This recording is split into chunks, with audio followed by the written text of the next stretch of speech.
The Fanboy, episode 138.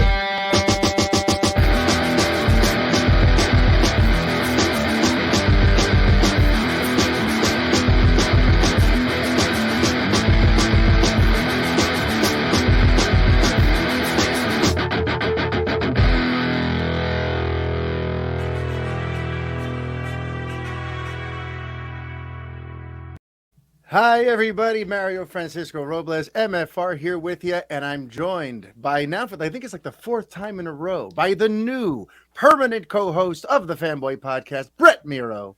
And this is episode 138. How you doing, Brett? I am great. The old Quattro Miro over here. Wow. All right. Quattro We're taking Miro. it there. We're very exotic and cultural already. That's right. I have a good feeling about this. How's your week been? It's been pretty good. I'm very excited that we're recording. It's a night I look forward to, and that means tomorrow's Friday, so life is good. Yeah, that's true. That is true. Yeah, I've had a pretty good week. I was at Atlantic City, did a lot of blackjack. I did a bunch of winning, then a whole bunch of losing, and then some winning. So I ended up coming up pretty happy. Not as happy as I could. You came out a little ahead, or a little ahead. Right, I could have come back a lot more ahead. But that's always, that's always the trick of it. You could have been down. So I could have been down. But all right. So are you ready to just kind of dive into some fanboy goodness this week? I am always ready. Let's get to it. All right. So we're going to start things off with the Superman on film update of the week. Are you ready for this one, folks? Today is February 25th, 2022. And tomorrow, February 26th, will mark 1 year since there's been any real concrete news on a Superman movie. So the news. That is the news. The news news. continues to be that there's no news. That's the drought continues, but what we can kind of do in lieu of dissecting some serious, groundbreaking news about a Superman movie, we can talk about the ramifications of that PEACEMAKER cameo last week. Because in the days following that, it's funny because when we talked about it, we were nothing but ecstatic. And it was just like, oh, cool. They had some Justice League people show up at the end of PEACEMAKER, and there was a good joke, and we couldn't believe that they got Momoa and Ezra to do it. And, it's all we were just over the moon. But apparently, things were a little bit divisive online. Did you see any interesting takes, Brett? Interesting. I mean, they were just the usual, this is what the DC universe is now without Snyder. It's a big joke. And I was just like, oh my God, really just the reaching was unbelievable. Yeah. I mean, I couldn't, it's an unfortunate thing that, to me, that was a clear, just sort of almost like a victory lap for the DCEU to kind of have these Justice League characters that got their own movies and had been built up to this point. The fact that they're still being acknowledged in 2022 and that the fact that there's plans for them for the future, I feel like this is good news. There's been so much uncertainty over the years about, how things are going to go, who's getting rebooted, what's getting recast, what stays, what goes. So, I thought it was nothing but good news. But what was interesting is that, see, it didn't faze me at all that Batman and Cyborg weren't there. I don't know what did it faze you, by the way? Like when you saw it was just 4 of them instead of the whole team, did that weird you out at all? Did it call your attention at all? Yeah, I wouldn't say it weirded me out, but I noticed because I was like, okay, where's the other 2? But then a quick 2 seconds of thought, and you go, well, they're still kind of figuring out the Batman thing. We have a new one coming out. We're going to be kind of sending Ben Affleck off. We know Keaton's coming in, but that hasn't officially happened yet because the movie hasn't released. So they don't want to jump the gun. And then obviously there's the Ray Fisher stuff with Cyborg, which I imagine they kind of probably want to just, dance around a little longer.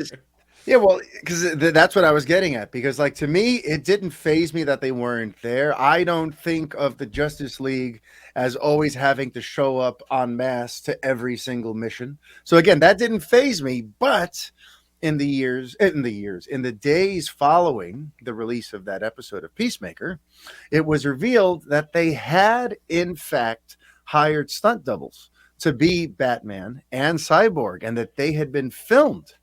And that ultimately DC sort of nixed those cameos. They took them out, only leaving the 4 that we saw. Right. And, that's the fact that DC kind of took that editorial power and told James Gunn, no, we're not going to let you use these two. I feel like there are definitely some implications about that, and you kind of touched on it, but with the Ray Fisher thing, we got to remember there was a time when there was going to be Cyborg in this Flash movie. All right. First, there was going to be a whole different Flash movie directed by Rick Famuyiwa that was going to have a lot of Cyborg in it. But then, even when Andy Muschietti took over, now with a new script and a new story and a new direction, they had still kept a place in it for him until he got into this big clash with the studio. And he's still out there seeking apologies for things. I have a whole episode sort of breaking down the ins and outs of the accusations as well as the responses to that. If you go back a few episodes of this show, you can find that. But essentially, remember, he drew a line in the sand with Walter Hamada where he said, I will not be in any DC production that has Walter Hamada as a producer on it. And they were not going to fire Hamada. So he essentially fired himself by saying that Fisher essentially, fired himself. So him being eliminated, I guess, was sort of obvious. But the one that wasn't so obvious for some folks was Batman, because we know that Batfleck is going to show up in The Flash.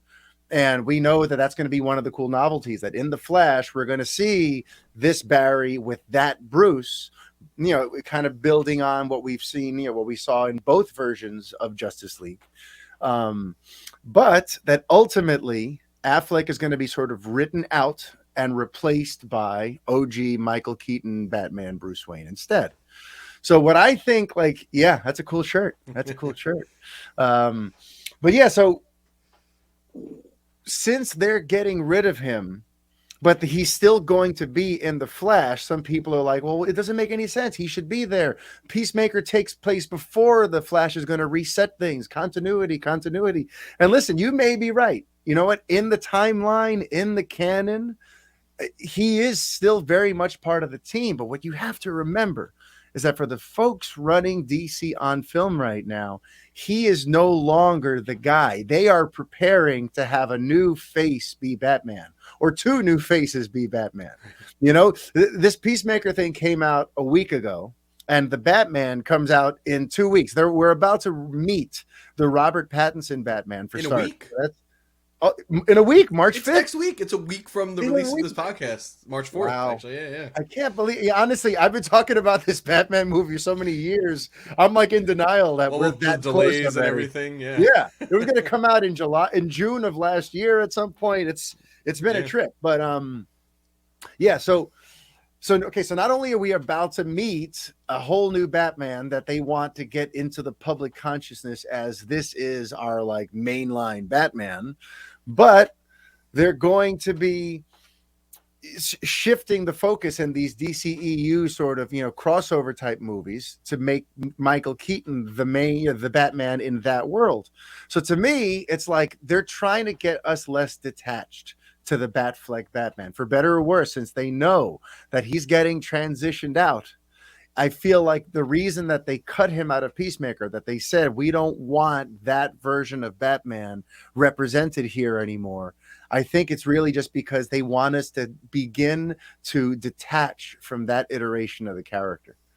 And I know we've discussed this a lot over the years on the Avengers and elsewhere, but right now in 2022, how does it feel to know you're going to officially say goodbye to that Batman? Or did you already do that years ago in your mind? Or, do you have any feelings about that? Yeah, I mean, I'm happy that we're getting kind of like a little farewell for him. But, at this point, listen, the news has been out there for a long time that he was done with the role. I was more shocked, I think, that he was doing one more cameo appearance than I was that he was done with the role. I think I was more shocked at that. So, yeah, so for me, I mean, I've mentally kind of moved on, but I did like his Batman, enjoy his Batman. I will be always probably a little bit sad that we didn't get to see a real solo, film with him, but... for the most part, I'm happy to be able to see him in The Flash and give him his little farewell, and hopefully they do a nice job with that. Yeah, to me, that's kind of like the coolest silver lining in all of this. Like I had already made my peace years ago that we were done with Ben Affleck as Batman, that we weren't going to see his version of the Batman come to fruition. But the fact that he agreed to come back for this Flash and we are going to get an actual sort of like send off for him, I'm glad about that. It would have sucked to just have another, superhero just disappear. Like I think about like how I wanted Brandon Routh to come back as Superman and Right. that ended, right? I think about Andrew Garfield's run as Spider-Man just suddenly ended before, and Ben Affleck was about to go on that list. I mean, and in a certain way, he will go on it because he didn't get his Right. own solo movies. But the fact that he will get his send off and we're going to know this is the end and it's not just going to be part of some weird limbo and then we just never see it again, I'm happy about that. Right. But but ultimately, I think that's the reason they did it. I really feel like the only reason that Jim Lee and DC and all those people would go to James Gunn and say we don't want him in there is because on some level they want people to kind of start forgetting about him. And that's really interesting, kind of as like a segue into our next piece, because listen, could they have had this like a silhouetted Batman and a silhouetted Cyborg, so we didn't have to see Ben Affleck or Ray Yeah. Fisher? Yeah, they could have done that, but like we said, they probably removed them just to avoid confusion, probably avoid all the discourse online. But then it even makes it even more interesting that they That left a silhouetted Superman in there. Because if they and didn't want that discourse, they might have kept him out too, you know? exactly. And it wasn't just any Superman, because here's the thing, you could keep the silhouettes pretty vague. Not all Supermans have the same type of cape or the same way that their head is shaped. Right. Like this silhouette was clearly meant to evoke Henry Cavill Superman. Yeah. And if it's true, those crazy rumors we heard about the Flash that no, he's getting completely replaced and Supergirl is going to be the new Superman in the Justice League, then why wouldn't they just say, yeah, we don't want you to include Superman either? You know what I mean? Right. Because that cameo would have worked with or without him. Honestly, even if it was just two of the Justice Leaguers, even if it was just Jason Momoa and Ezra Miller, that Yeah. cameo would have everyone's, losing their minds. So the fact that like they included the Gal Gadot Wonder Woman silhouette and the Superman, the Henry Cavill Superman silhouette, to me, that gives a brother hope. And us Yeah. Superman people know a little something about hope. So it's funny that because like I didn't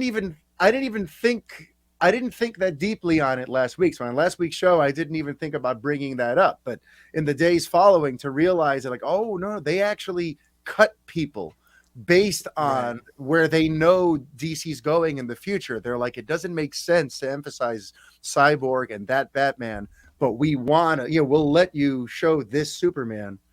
I don't know. I think there's something to it. Do you think I'm reaching, Brett, or do you think that could mean something? No, I think it could mean something like yeah, really the fact that they left out two of them, it makes the people they left in even more Yes. important. None of that's Uh, by accident. Yeah. like it would have been if they had done the silhouettes with Cyborg and Batman, then I think maybe It's this true. would be a reach. But yeah, it says something. So hey, I'm gonna keep holding out hope, and everyone else, Yes. why not? Hold Why out not? hope. Why not? So, but now in general, speaking of feeling hopeful and thinking about DC and all that, DC's suddenly coming in real hot, Brett. And it's funny to me because it's been a bit of an up and down roller coaster following the DCEU over these years. I've been writing about this stuff since That's an 2014 understatement. and yeah, and podcasting about this for years. I've been following the trials and tribulations and suffering the slings and arrows of outrageous franchise management for a very long time.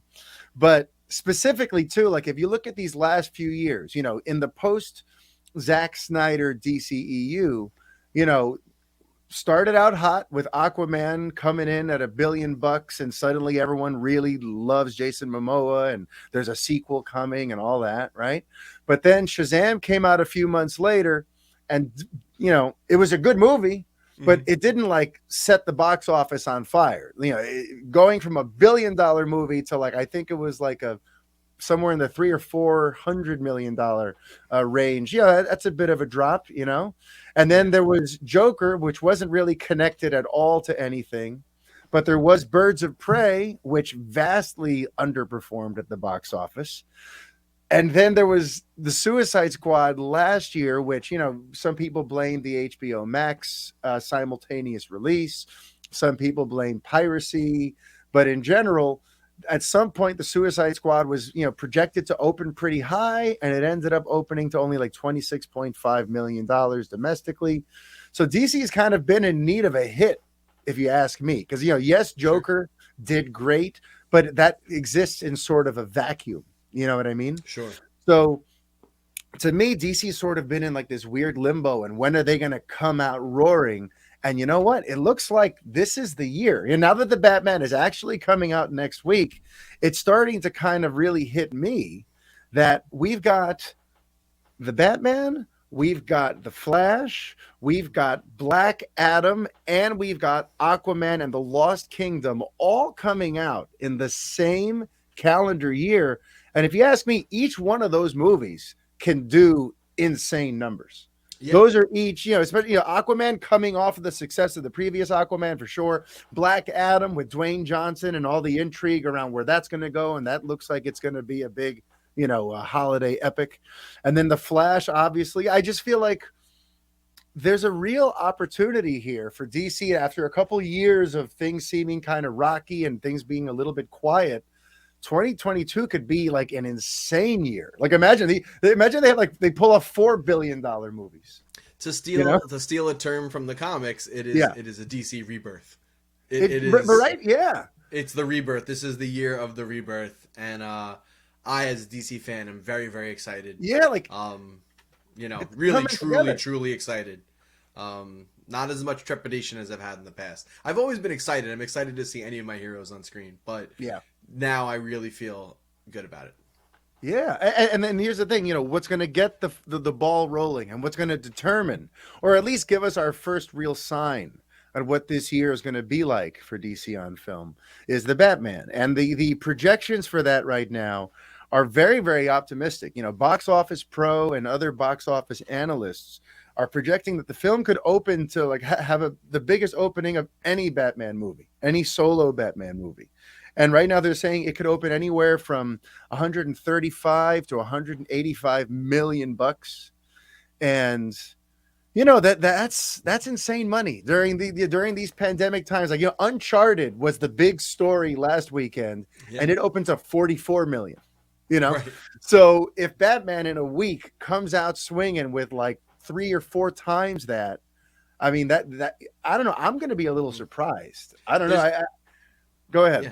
I was gonna say there's no surprise here that box office numbers have been significantly lower than they used to be pre-pandemic. But we also saw with Spider-Man No Way Home that if there's something out there with a lot of hype that's really good and it's got good buzz, people are willing to go out and see the movie. That movie grossed over $1 billion. I think did it beat Avatar?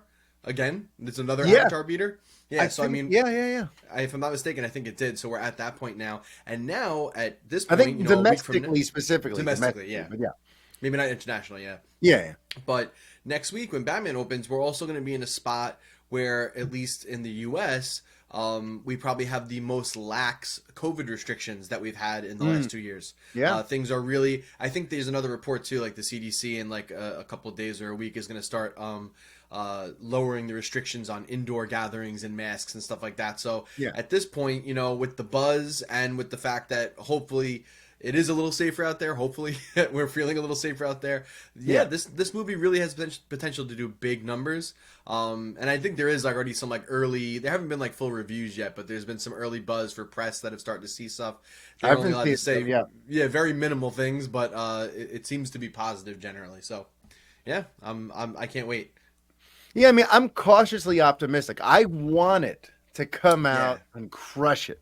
I think, after all the years of leading up to this movie, I mean, I've been talking about the Batman since I was with Latino Review when we had a scoop about it in the fall of 2014, back when Ben Affleck was making a movie called The Batman. So here we go, 8 years later, we're finally freaking getting it. But, I don't even know where I was going to go with that, but when I think about the Batman, and all the anticipation, I just hope that this thing crushes it. but Yeah. I would be lying if I didn't say I have some concerns. Because honestly, for me, like, I know that this movie plays well to us, the hardcores, the geeks, the Right. fanboys, the ones who are like, we've been dying to have Batman say, I am vengeance. We're the ones who geek out for all this sort of stuff. But a part of me wonders if the normies, if the casuals are as excited as we are, because I have my own like little barometer. Sometimes I speak to my wife about these things because she watches superhero movies and she has somewhat of a good amount of caring for all this stuff. But when it comes to the Batman, when I've shown her trailers for it, she's left a little. She's left a little like, this looks like the Christopher Nolan ones, but even darker. And she's kind of like, I'm kind of over Batman. And it makes me wonder, like, and this is someone who she likes going to go see these kinds of movies. And I've shown her all three trailers for this, thinking this is going to be the one that sells her. And she's like, meh. So a part of me wonders, and I've spoken to some other people who aren't like hardcore nerds, and they're like, yeah, there's another Batman movie. I don't know. I just wonder if there's going to be a surprise in the box office in that this movie, at being like 3 hours long, very sort of dark in its appeal and in its tone and all the way it's being promoted. And the fact that it's another Batman, we just had Ben Affleck, and then for some people, it still feels like Bale was just recently Batman. You're like, here we go again. There might be some burnout. There might be some, like, just, I don't know. I have a feeling, well, not a feeling, I just have a worry that the casual audience is not going to be as into this as the rest of us are. Well, some of these casual people that you've spoken to, like your wife, like your friends, Yeah. how are they generally when, I don't like to make this a DC versus Marvel thing, Yeah. but it's the most apt comparison. It just is.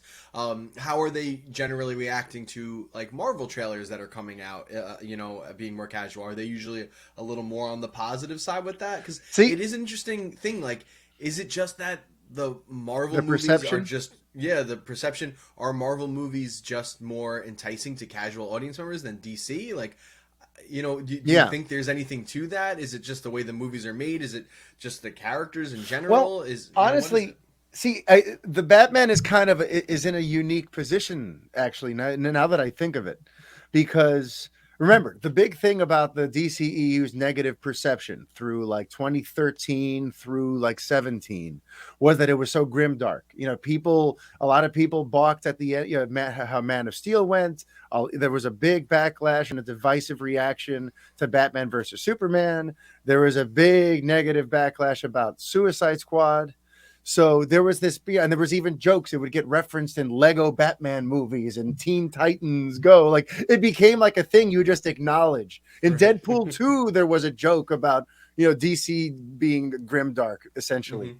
So, DC suddenly worked to like, we need to counteract that and put forth a face of like optimism and heroism and all that. Yeah, they started kind of rebranding, trying to change the perception that DC is this dark, grim, dark thing. And now you got Matt Reeves coming out with the Batman by way of Seven. So it's like, it's a weird fit when when we were apparently trying to get away from that, and there was a feeling that the audience was tired of that. But here's the darkest Batman movie that you've ever seen. Right. So that's why I'm like, will that backfire or not? I have questions.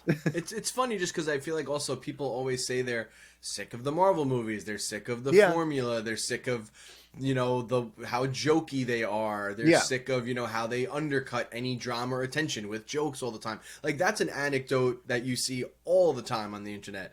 The greatest cesspool on earth. So it's very curious, like, how that response is, because, like, you know, like you said, we've seen a lot of Batmans. We just had Christian Bale. We just had Ben Affleck. Yeah. But, you know, really with the stretch of Marvel movies we have too, I mean, we've had how many multiple Iron Man movies and movies that he appeared in Yeah. outside of that. So, and that's in a shorter time span. And there's probably been as many appearances as Iron Man as there have been total Batman movies stretching all the way back to Keaton, if you really Yeah. think about it. And Yeah. we saw that in a very condensed period. And Hmm. now, you know, with Marvel moving forward, it seems like it is going to be just very mixed match, multiple characters appearing in multiple different films and crossing over. So Yeah. it's really like the same thing we were just saying about Batman and DC really is happening over there, but why are they so successful almost every time? You know, aside from like Yeah. the couple of stinkers, the duds in there. But I mean, hey, you But know, that's again, what it's not a happened. DC versus Marvel thing, but Yeah. there has to be, that has to be said. It has to be talked about, you know? Yeah, but well, there's something to be said about what your brand means to the outsiders. Yeah. And Marvel over the years has been able to build up their brand as something that's highly watchable and entertaining. And you may not always, it's not going to change your life, but it's a good time at the movies. And then the more you go to them and the more you see, oh, and this is connected to that, and this is leading to that, you know, I feel like the Marvel brand over the years, like the Marvel brand puts people in the seats. Yeah. It almost doesn't matter who the hero is because they know, all right, I want to see the next chapter in this Right. Marvel saga. You know what I mean? DC, unfortunately, can't just say this is DC and everyone flocks over. And it's Right. because of how hit or miss things have been. Marvel, like, yeah, they've had a couple of complete turds by my standards, Yeah. but that's out of like 24 movies. By and large, things have been at least pretty good. You know what So I it mean? seems the critical reception is really like the biggest factor here. Yeah. You know, just much more positive critical reception on the Marvel side than we have had on the DC side. So that seems to be making everyone. Is that what just is making everyone's minds up? You know, I don't know. Yeah, but also I think it's, you know, the way they've cracked these stories, the way that they've tried to appeal to like real mass audiences, whereas some of the DC stuff in the last 8 years seem to be catering towards a more grown up audience and all that. You know, Marvel was going for families. It's kind of like Nintendo versus what Xbox was doing. You know what I mean? Right. So Marvel's been targeting the broad spectrum. So spectrum where, you know, you have kids all the way up to their grandparents can go see Captain Marvel together. But the Right. same couldn't have been said about BVS or Suicide Squad or, you know, I mean, so it's like, I think it has to do with what the brands have become over the years. And for better or worse, the DC brand on its own, I don't think puts asses in seats. And it's because Marvel has built up just this steady, all these little wins in a row has given them this perception of, I don't know if it's going to be great, but it's a Marvel movie. I'll check it out. You know, people are they're into it, you know? It's going to connect to something that I like in the future. Yeah. Like, is it like, you know, I wonder if like that factor too, like, you know, obviously DC, we do have like a shared universe now, but it hasn't had, you know, the amount of time or amount of films that Marvel has yet. And I wonder if, yeah, it is just that people just want to be in the know on everything now with Marvel. So like they will literally just watch anything just because they know it's going to connect or have an Easter egg to something else. And that might just put butts in seats. Oh, I'll just see it. I've seen all the other ones. Whereas, you know, this like, I can miss this Batman film. I can catch it in HBO Max. Listen, I've talked to some people too.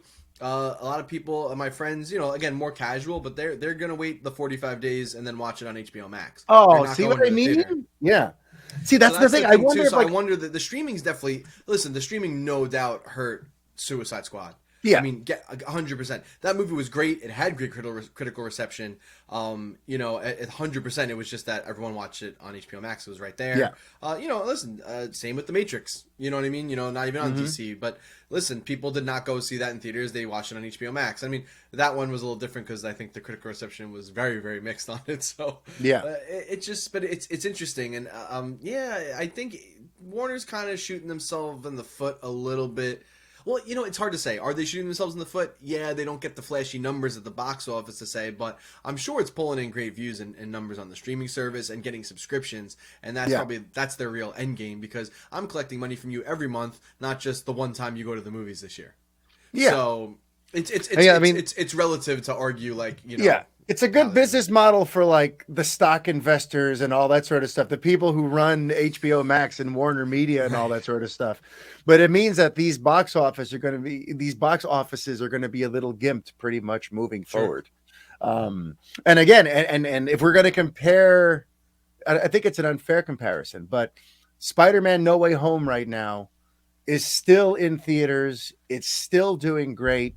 It opened to like $260 million worldwide. And you could argue that in the grand scheme of things, Spider-Man and Batman are right up there together in terms of public perception, in terms of fandom, in terms of, just, a lot of people know that bat symbol, just like a lot of people know that Spider-Man symbol. It's Hmm. an international thing. So I feel that there is a way to combine the two without it being crazy, or compare the two.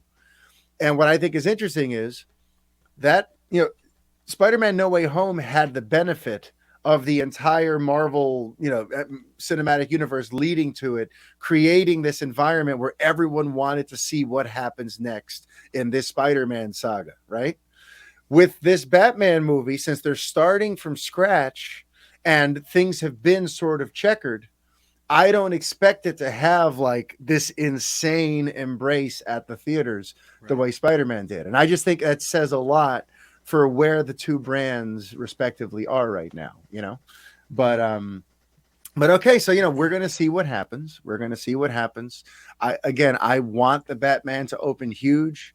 I want to be proven that all of these risks and all of the changes with this Batman movie over the years have led to we got this amazing Matt Reeves Batman movie. So we'll see what happens. But before we leave the DC zone, I just wanted to ask you, because James Gunn is apparently, once he's done with Guardians of the Galaxy Volume 3, he's actually going to swing back over to the world of DC, where he's not only going to be writing and directing a season 2 of Peacemaker, but he's supposedly also helping to produce a second spin-off from his The Suicide Squad movie. So I'm just curious, like, they haven't announced that, it's all being kept very under wraps. He says they've been working real hard, but they can't Hmm. reveal anything yet. You saw the Suicide Squad. Is there another one of the characters in that series who you would like to see him tackle next? So the one thing he did say so far is Yeah. that it will be less of a comedy than Peacemaker. Hmm.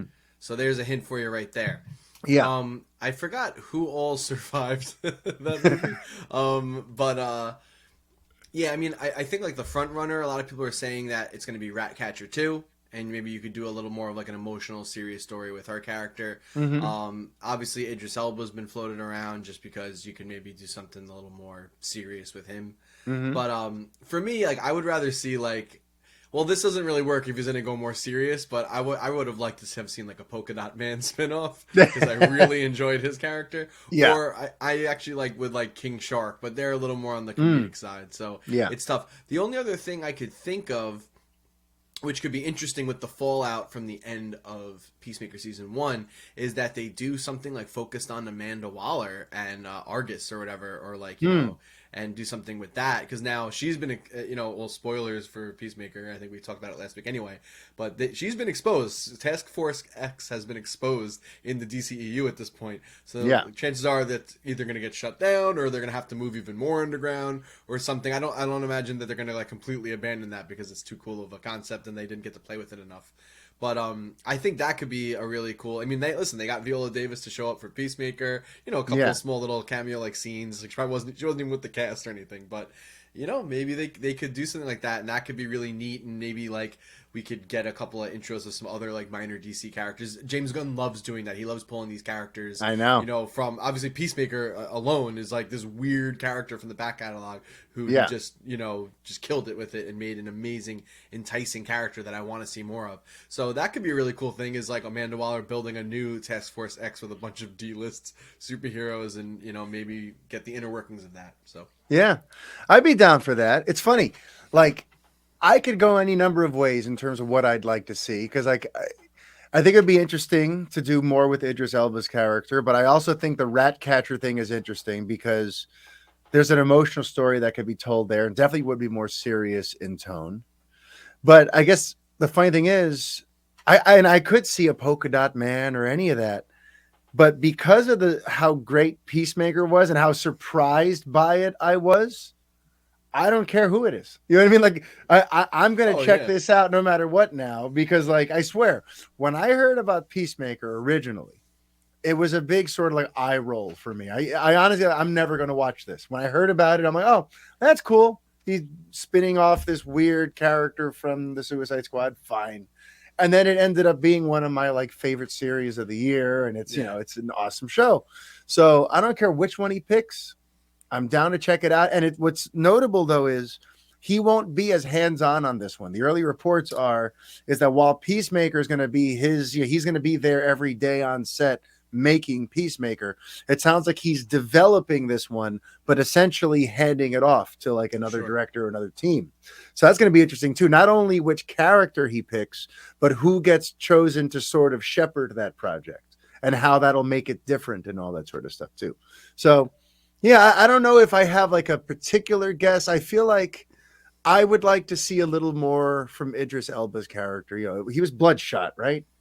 Bloodsport. Bloodsport. There we go. Bloodsport, Deadshot. Deadshot. Yeah. I get them all. Yeah, but okay. So now we're going to pivot away from the realm of DC, and we're going to go right towards where my former Play It Loudcast host here feels his most comfortable, discussing video games. And in this particular case, the crossover between video games and movies or storytelling, and what some people are saying about the future of storytelling. Why don't you Yes. tell them? So, they recently there was like this Dice Summit. It's like a game developers kind of conference thing that happens every year. It's more like an industry insider thing. But this year, Joe Russo, one of the directors of some of those Marvel movies you may have heard of, Winter Soldier, the Avengers, all that stuff. Well, not the Avengers, but the good ones, Infinity War and Endgame, the really good ones. So anyway, he was at at the event having a conversation, and basically in a nutshell, he just said that video games are really going to be what dominates storytelling moving forward. That's where the technology is. They are going to be the industry that is going to really push us into the metaverse. Not really like Facebook or these other tech companies like that. That's what it's going to be in gaming. And I just thought that was an interesting concept. Mainly, what I just wanted to bring up was that one of the things that gaming is, if you haven't been playing games or keeping up with them, they're basically movies now. Really long movies with a lot of gameplay, a lot of story, a lot of different plot points. But they literally are like Hollywood writers and TV writers on these games now. At this point, the voice actors, a lot of them are actually doing facial or motion capture. And most of these studios now have these like big 360 motion capture studios that they're working with. So it really is like shooting a film at this point. Some of these game directors are basically like doing films, and with some of these new adaptions coming out of video games to film or television, like The Last of Us, that's going to be coming out next year. Neil Druckmann, he was the creative director behind The Last of Us. He is actually writing and I think assisting with the development of the TV show now. So like there's a huge crossover happening. So much to the fact, if I'm not mistaken, I think even like Jon Favreau and like some of the Star Wars guys have used like Unreal Engine, which is a game development engine, and they've used that for actually doing the volume on the Mandalorian and Boba Fett and getting those shots. So he directs in virtual reality at this point in a 360-degree 3D landscape. So that's where we're at with the technology. And with games now, the interesting thing that games do that film does not is it's an interactive medium. With film, it's passive. You're watching, you're experiencing it. But with games, you have to account for all these different storytelling variations. A player might approach a situation differently or want to approach it differently than another player, and you have to account for all that. So these really crazy evolving narratives are really what's kind of pushing, I think, storytelling forward, just period. Like the choice and the ability to kind of like craft your story your way when playing some of these big open world games. So I just wanted to talk about that, just as an interesting concept, get a conversation going. I'd love to hear listeners' thoughts, and Well, maybe I've have got some thoughts. questions or topics for I've next got week. thoughts. And you know what? I'll hear from you too. Why not? No, listen, I'm glad you like brought the metaverse into this, because it's funny. Since 2020, my gaming habit has picked up a lot. And but it's kicked up in a very sort of specific way. I'm less interested in playing like linear games where I just have one main directive and I have to just get to the end of each level and then Right. I beat it.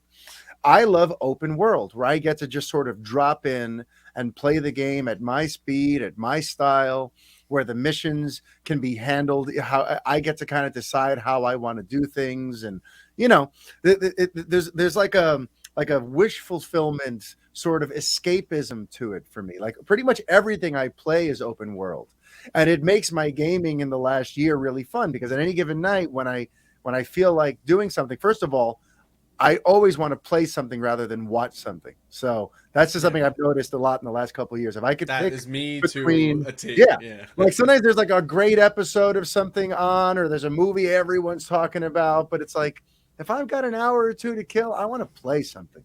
Yeah. But specifically too, like all my stuff is open world, and it's a trip for me because I feel like I get to assume the role of all these different types of things. So, like, I get to be like, let's see, do I want to be Spider Man, or do I want to be Batman, or do I want to be a pirate, or do I want to be a cowboy, or do I want to be a criminal? And depending on what I'm in the mood for, I get to drop into this fully realized world as that type of character with all of their abilities and their lore and music that matches their thing and a plot line that has great voice acting and incredible dialogue and twists and turns.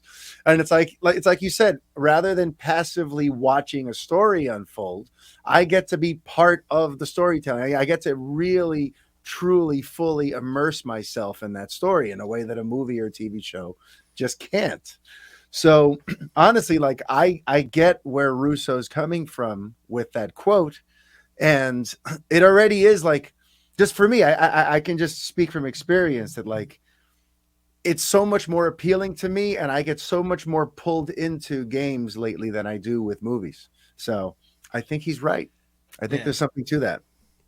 Um, I think part of the fun thing too, just to like wrap up, and what I think like where we're kind of almost in a way seeing the beginnings of this metaverse, for better or for worse. I don't even know yeah. how I feel about it yet, but in a lot of these games now too, like I said, choices. There's some of these games have morals now, branching paths, different dialogue choices that affect the outcome of the game. While you and I may play the same game and maybe hit a lot of the big major story beats, so we Mm-hmm. do get to some kind of ending that is shared.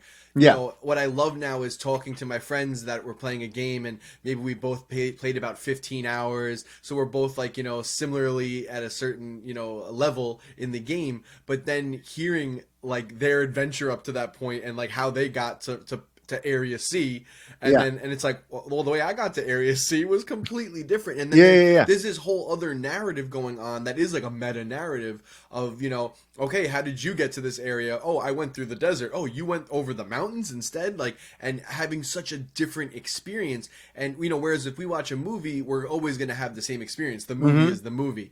Yep. So this interactive medium is really something special, and that is really where like what I think Joe Russo was saying, like that is where the evolution is coming in, and the stories that you can tell there that you cannot tell anywhere else. Storytelling's about to level up.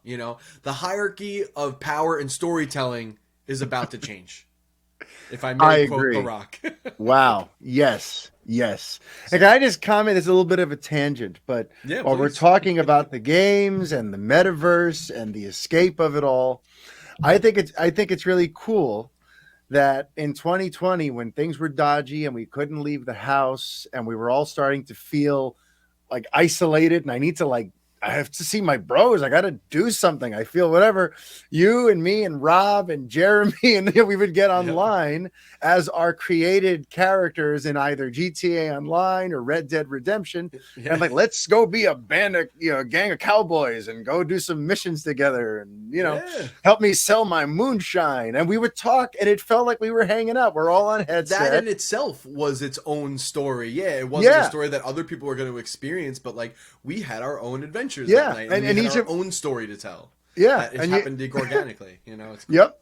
And you have Jeremy running off doing stupid things and getting himself killed. You have Rob thinking he's a badass. We have you I have spending you way too, lassoing me and pulling me off a horse and dragging me you for no know. reason. You know, stuff like So that. yes, gaming is the future, everybody, It is. in so many ways. But all right, and now on the continued topic of gaming, listener Tavo Borrego sent Bravo. in a question, and he actually aimed it directly at you, Brett. So why don't you tell us the question Yes. that Brett directed you, I would which is love. actually already on the screen for those watching It's YouTube. actually But it's actually but on it. but if people are listening, so read the question, Brett. Yes. So Tavo asked me if it is worth it to get the Nintendo Game Pass.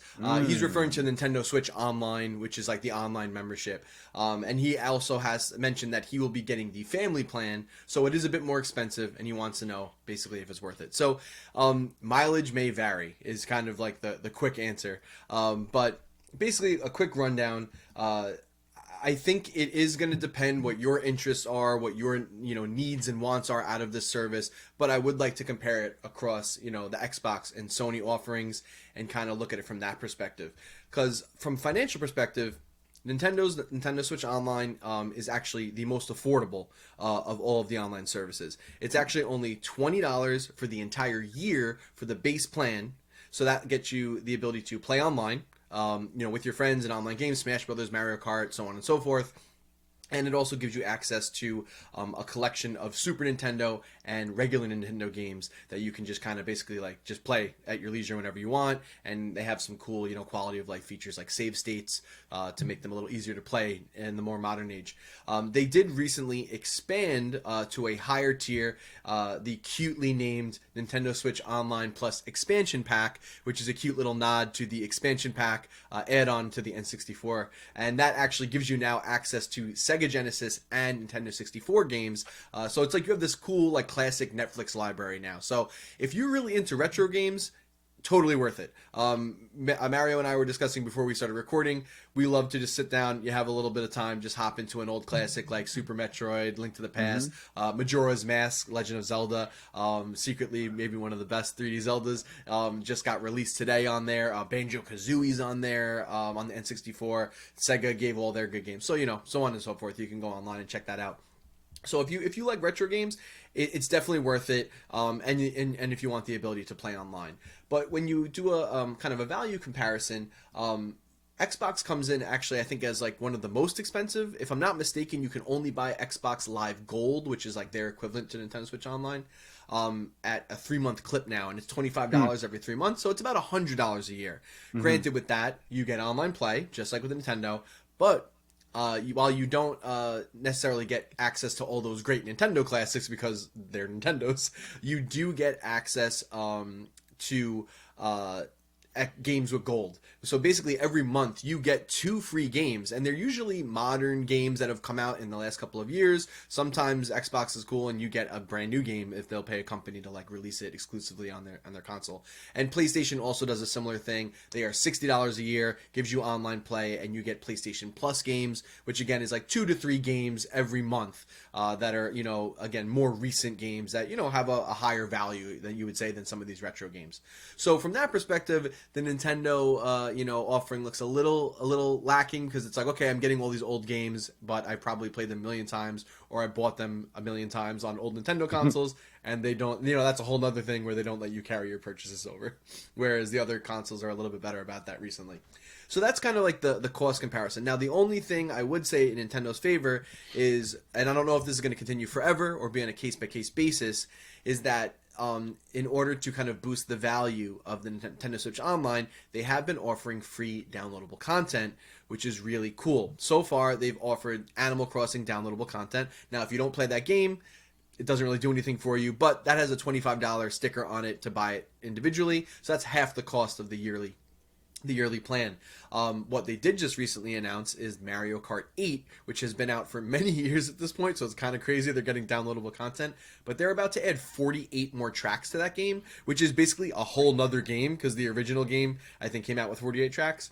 That is going to be $25 standalone, But if you have Nintendo Switch Online, which I think a lot of the people do, and most people have Mario Kart because that game I think has an attach rate of like 40 to 50% of Nintendo Switch owners own that game.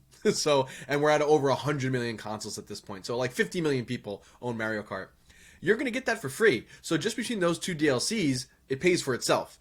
If they're going to keep doing that, like I don't know if like DLC for the next Zelda is going to be included with that, or the next Mario or whatever other games they release. But you put that in and you go, okay, now there's some value added there. So that's my quick little spiel. I think for the most part they all are pretty on par.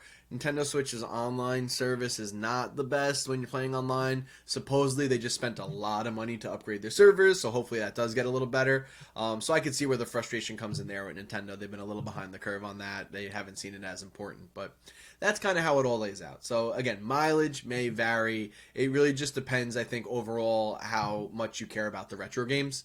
Because, yeah, without those, it is a little lacking compared to the other two services. So hopefully with that big rant, it made something. It did something to you to help you make a decision. There you go. And for what it's worth, I have it, Davo, and I think it's worth it. Yeah. I just love all the retro gaming and the features it does have. And for me, it's $50 a year or something like that, and I'm good with that. I should mention, I mean, the family plan is $80 for the year, but it gives you 8 accounts on your Switch. So, you, your wife, your kids, anyone else can have that. And listen, I talk to some people. I know some people that they get a buddy and they do the family plan and they share it together. And it cuts down the cost. They kind of do the money. So I know some people have kind of done that to get around things. I don't know like what it means though. Like if you break your Switch and you need to recover games, like that might become a mess. But that is a way you could possibly cut costs. And I should also mention that with the retro games, they did make enhancements to a lot of the multiplayer ones. So you can actually play things like Star Fox 64 online with your friends now. Yes, I thought you needed Super to mention Mario that. World 2-player online with your friends now. So, and I think they actually have a thing too where you can possibly like pass the controller off. So you could do like a single player game and then like give control over to you and then swap it back. I could be making that up, but I think they might have the ability to do that, do like a share play thing. Wow. If not, they should add that. I agree. But do you agree that it is time to bring episode 138 of the Fanboy Podcast on home? I am in agreement. Yeah, listen. Next week, folks, we are going to get back to our weekly reviews of Superman and Lois. It's back from hiatus. This week, I was not able to see the return from hiatus episode in time to record. So Brett has given me all kinds of crap for that. I will be certain. Not my fault. All right. Give the non-spoiler impression. Was it a thumbs up? Thumbs in the middle? Thumbs down? Yeah, thumbs up. I like this episode. It was good. All right. And did it take some of the seeds that have been planted that we've discussed and kind of push them to the next level? Yeah, and it made things way more interesting this week, actually. For sure. Oh, really? Really cool. So I'm I love the show. I just love their depiction of Superman and Lois and everything about it. Also, I should mention, next week when we record the podcast, I will have seen The Batman. Ooh. I have tickets actually to see it next Wednesday at my local AMC. So I will be seeing it Wednesday, March 2nd, and when we record on the 3rd for release on the 4th, hopefully I can give you some very light, spoiler-free, just kind of impressions, because I don't want to ruin that for anybody. But hopefully next episode you see me just beaming, because I can't wait. This is going to be. I am thinking this is going to be something really special. So I think so too. And I think we might even have a special guest in the coming weeks to come on and talk some Batman. So more on that as I get it all sort of finalized. Ooh, I don't even know about that. That's so exciting. But all right, everyone, thank you for being here with us today for episode 138 of the Fanboy Podcast. Please subscribe, like, review the show, tell your friends about it. And until next week, life is chaos. Be kind. Adios.